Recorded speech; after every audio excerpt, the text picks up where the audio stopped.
Hello everyone, I welcome you to my YouTube channel English Classes with Sasi Singh, and just in this video we will complete the poem that is Hope is the Thing with Feathers. Okay, so let's move further and know something about it. What is the poet want to convey through this poem? What message he wants to provide us? Emily Dickinson, she is the poet of this poem, and she considers hope as a bird. Metaphorically वो बोलती हैं कि जो hope है it is like a bird, ये एक bird के जैसे है, पक्षी के जैसे है. So let's see and read this poem. Hope is the ability to see the light despite all darkness. What she says कि जो होप है ये क्या भी ऐसी एबिलिटी है जो कि लाइट शो करती है. Even we are in darkness but it shows light. This poem stands out as a reminder to all that no matter what the circumstances are, each and every one of us have this entity within that is always there to help us about.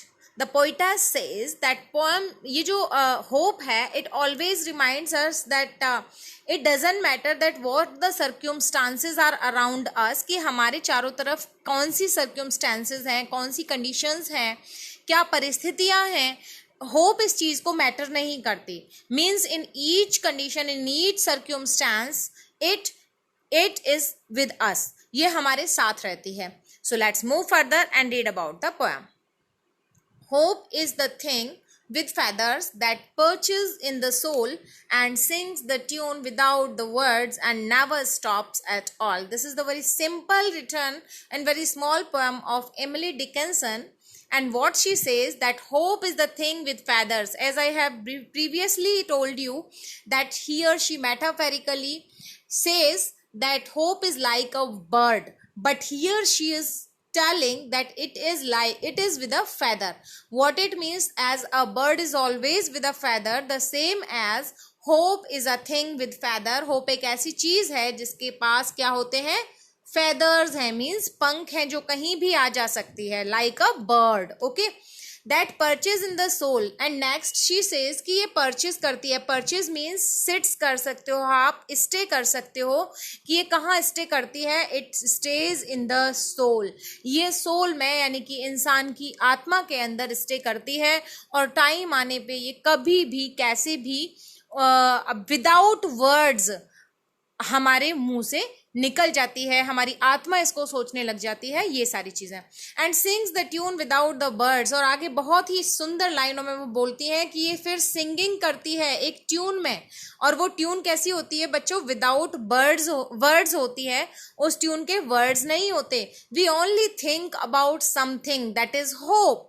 हम सिर्फ किसी चीज के बारे में सोचते हैं, अच्छा सोचते हैं, पॉजिटिव होता है. होप का सारा जो मीनिंग होता है वो पॉजिटिविटी के लिए होता है, नेगेटिविटी के लिए होप नहीं कह सकते. होप नेगेटिविटी कभी भी नहीं देती है. It only gives positivity to do something और to get something, to achieve something. So what the poetess want to convey through this poem, that ये जो होप होती है इसके वर्ड्स नहीं होते हैं, और एक ट्यून को ये सिंग करती रहती है. नेवर स्टॉप्स एट ऑल, ये कभी रुकती नहीं है, ये कभी रुकती नहीं है. व्हाट इट मीन्स कि जो होप होती है ये हमेशा इंसान के मन में रहती है, ये कभी कम या कभी खत्म नहीं होती है. बस ये बोलना चाहती हैं पोएटेस. ठीक है, आगे कहती हैं, and sweetest in the gale is heard, and sore must be the storm that could abash the little bird that kept so many warm. She says, and sweetest in the gale. What it means of the word gale, it means strong wind. Strong wind. So C says कि ये जो hope है it becomes the sweetest, ये बहुत ज्यादा sweetest हो जाती है in the Gayle. I heard, मैंने सुना है कि ये गेल में भी यानी कि स्ट्रॉन्ग विंड में तो और भी ज़्यादा स्वीटेस्ट हो जाती है. या आप ये कह सकते हो कि स्ट्रॉन्ग विंड जब होती है या तूफान आते हैं, स्टॉर्म आते हैं, at that time it becomes much sweetest. उस टाइम पे तो बहुत ही ज़्यादा आशा इंसान लगा के रखता है कि अब कैसे करके मैं इधर से निकलूँ, इधर से बचूंगा, ठीक है, इधर से जाऊंगा तो ऐसे बच जाऊंगा. तो काफ़ी सारी होप वो रखता है. एंड सोर must be the storm. And sometimes it happened कि अगर स्टॉर्म जो है वो ज़्यादा सोर है, ये जो वर्ड आया है इधर सोर, सोर का मीनिंग है यहाँ पे सोरोफुल, ठीक है, एंड सोर मस्ट बी द स्टॉर्म, और जो स्टॉर्म है कई बार ऐसा हो सकता है कि वो हमारे लिए सोरोफुल हो सकता है। द वर्ड सोर मीन्स सोरोफुल, द स्टॉर्म में सोरोफुल टू अस, हमारे लिए दुखदाई हो सकता है, पेनफुल हो सकता है, that could abash the little bird, जो कि इस लिटिल बर्ड को क्या कर दे, अबैश कर दे। अबैश मीन्स टू इल, इसको कहो फील इट इल, इसको कमजोर कर दे, आप ये भी कह सकते हो कि इसको वीकेंड कर दे, इसको कमजोर बना दे। So what the poetess says कि is heard in the gale, मैंने स्ट्रॉन्ग, जो स्ट्रॉन्ग विंड है उसमें भी इसको सुना है, तो वहां पे भी ये स्वीटेस्ट टोन ही देती है, मीन्स वहां भी आशा इंसान रखता है। एंड सोर मस्ट बी द स्टॉर्म, और अगर स्टॉर्म ज्यादा ही पेनफुल हो जाता है तो ऐसा हो सकता है कि ये इस लिटिल बर्ड को क्या कर दे, अबैश कर दे, मीन्स वीकेंड कर दे, मीन्स कमजोर कर दे। That kept so many warm, ये लाइन्स बोली गई है, लाइन बोली गई है होप के लिए। ये जो होप है ये सो मैनी वार्म रखती है, मीन्स बहुत सारे लोगों को क्या करती है, काफ़ी सारी एक्सपेक्टेशंस देती है। और जो लाइफ के ग्लूमी थोरोफेयर्स हैं, जो अंधेरे रास्ते हैं, यानी जहाँ से इंसान को कुछ भी दिखाई नहीं देता है, वहाँ पे उनको लाइटन्ड करती है, वहाँ पे उनको प्रकाश देती है। Okay, so let's move further and know the last line, last stanza, sorry. I have heard it in the chillest land and on the strangest sea.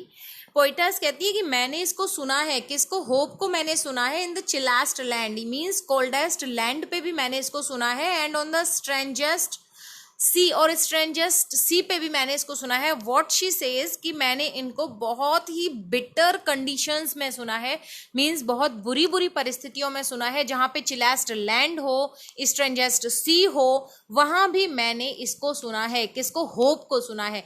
Hope खुद से नहीं कोई चीज़ सुनाती है, व्हाट इट मीन्स कि जो इंसान है इन बिटर कंडीशंस में भी होप रखता है, आशा रखता है। Yet never in extremity it asked a crumb of me, और मैंने भी रखी है, लेकिन फिर भी इसने कभी भी एक्सट्रीमिटी में भी कभी भी मुझसे क्या नहीं मांगा, it asked a crumb, crumb आप कह सकते हो a piece of anything, it में ऑफ अ ब्रेड और स्लाइस ऑफ एनीथिंग, किसी भी चीज़ का टुकड़ा हो सकता है। इसने बदले में मुझसे कुछ नहीं मांगा। It asked a crumb of me, yet never in extremity it asked a crumb of me, इसने मुझसे इस चीज़ के बदले में, किसके बदले में, कि ग्लूमी थोरोफेयर्स को पे मैं मुझे लाइटन्ड करने के बदले में और काफ़ी सारी चीज़ें मुझे देने के बदले में कभी भी कुछ भी नहीं मांगा है। इस तरीके से एमिली डिकिंसन अपनी इस पोएम को पूरा करती हैं, ये मैसेज देते हुए कि जो होप है ये एक बर्ड के फैदर की तरह है। जिस तरीके से फैदर एक बर्ड को उड़ाने में, उसको कहीं से कहीं ले जाने में हेल्पफुल होता है, या फिर फैदर एक ऐसी चीज़ है जिसकी हेल्प से वो कहीं भी पहुंच जाती है, द सेम एज होप कि ये कभी भी किसी भी इंसान के मन में जागृत हो जाती है। So guys, this way we completed this poem. I hope कि आपको समझ आ गया होगा। अगर आ गया है तो मेरे चैनल को लाइक, शेयर और सब्सक्राइब जरूर करें गाइज। और बेटा आप लोग का एक सब्सक्रिप्शन मेरे लिए काफ़ी इंपॉर्टेंस रखता है। Thanks a lot for watching this video. Have a nice day.